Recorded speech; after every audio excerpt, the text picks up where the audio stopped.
la destruction, il n'y a rien de plus désagréable qu'un chien qui détruit tout dans la maison. Il faut comprendre en fait que ce comportement-là vient de plusieurs choses. Bon, premièrement, on se souvient, hein, les chiens, si vous n'avez pas vu les autres vidéos, je vous invite à regarder toutes les autres vidéos sur YouTube, sur la chaîne. On en parle régulièrement. C'est quoi qui se passe lorsque mon chien a des séquences comportementales. Ça veut dire quoi des séquences comportementales? Bien, ça veut dire que mon chien, il y a vraiment une séquence. Donc, il y a vraiment un processus qui se fait. Donc, il y a toujours une activation du comportement. Par la suite, il y a le comportement et par la suite, il y a l'apaisement. Et ça fait toujours cette séquence-là parce que ce que mon chien veut avoir, c'est que mon chien veut absolument revenir émotivement au neutre. Donc, mon chien, là, son rôle à lui, c'est je suis excitée, j'ai de l'anxiété, j'ai de la frustration, je suis fâchée, j'ai une émotion, je veux revenir au neutre. Donc, les signaux d'apaisement, c'est ça leur rôle, c'est d'être en mesure de pouvoir revenir au neutre. Là, c'est quoi des signaux d'apaisement? Bailler, se secouer, se lécher la babine, mais d'une façon particulière.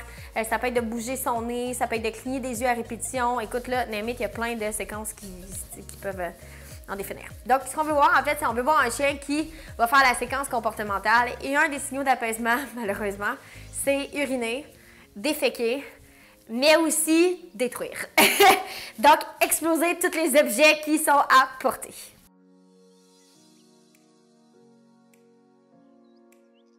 On va aller parler de la destruction.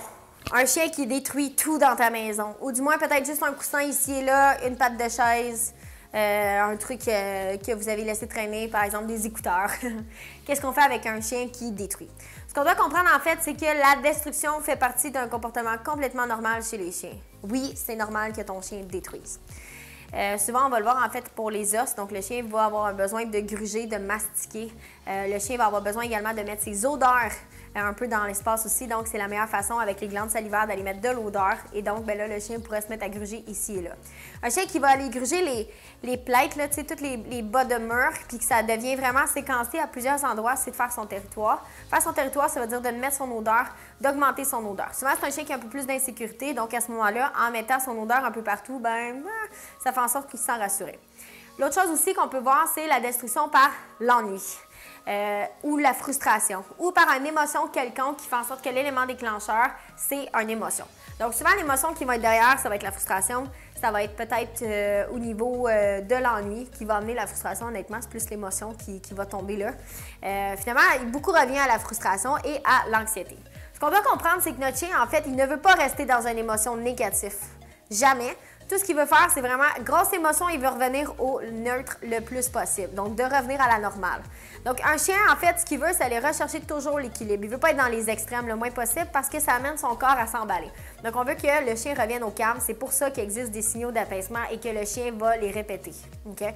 Exemple, mon chien qui secoue, mon chien qui bâille et mon chien qui détruit. On parle de séquence comportementale. Séquence comportementale, ça veut dire aussi, mon chien a une émotion, il fait le comportement, ça prend un signal d'apaisement pour par la suite être en mesure de pouvoir remettre au calme. Et là, à ce moment-là, si l'émotion remonte, bien, la séquence tourne en rond comme ça.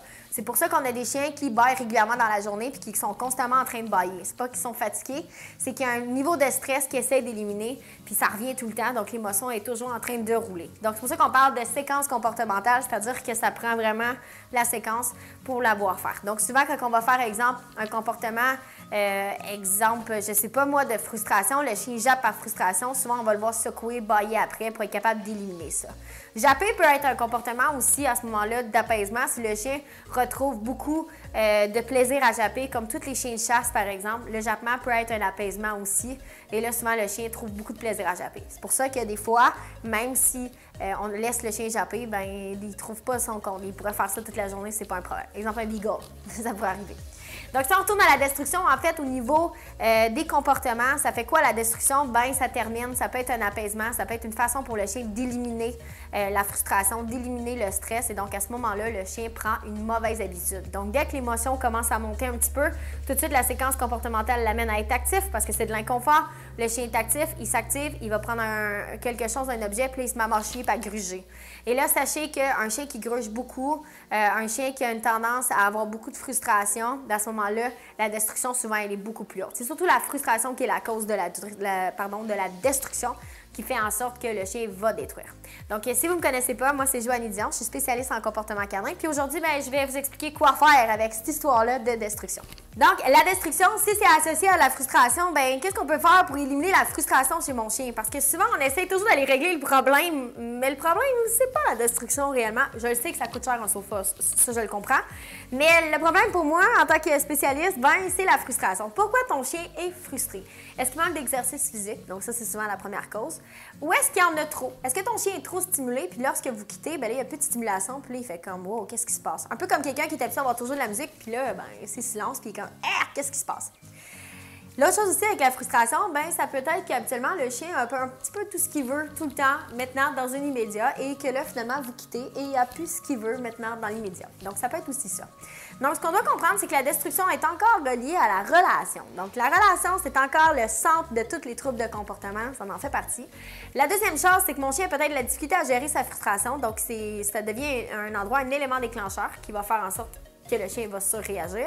Et peut-être que mon chien aussi, par ennui, devient fâché. Puis là, comme il devient fâché, comment je fais pour régler ça? Apprenez donc à votre chien à rien faire.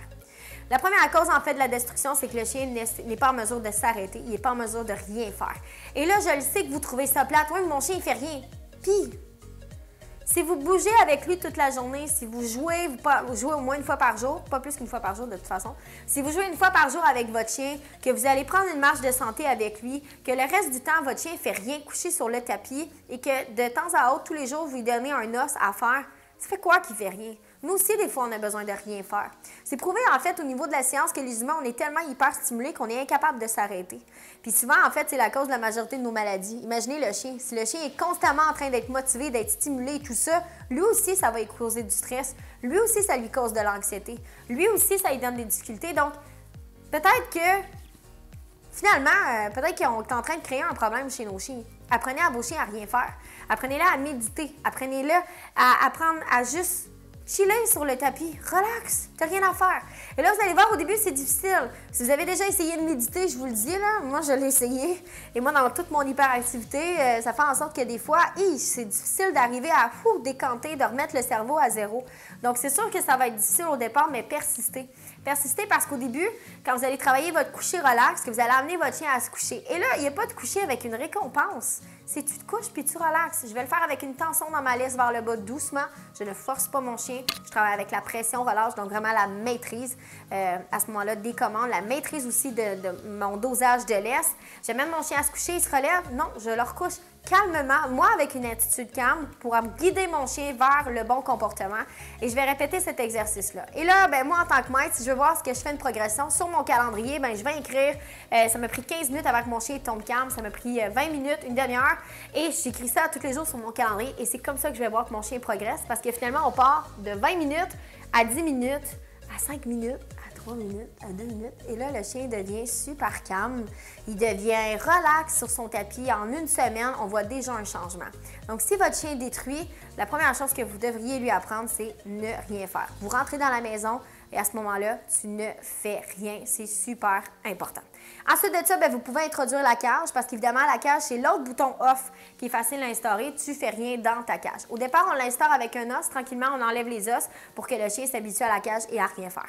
Donc, si vous avez un chien qui détruit, bien, à ce moment-là, il n'est pas question d'arriver à la maison puis d'aller foutre une raclée au chien parce qu'il a détruit votre coussin. Okay? C'est de votre faute si votre chien a détruit, c'est parce que vous l'avez laissé libre. Okay? Et donc, à ce moment-là, si vous avez tendance à laisser votre chien libre, mettez la cage, réinstaurez des bonnes habitudes, apprenez à votre chien à rien faire, puis vous allez déjà voir la destruction s'en aller tranquillement. Et ce qui est le fun avec ça, bien, c'est un truc qui ne coûte rien. Okay? Vous pouvez le faire dès maintenant.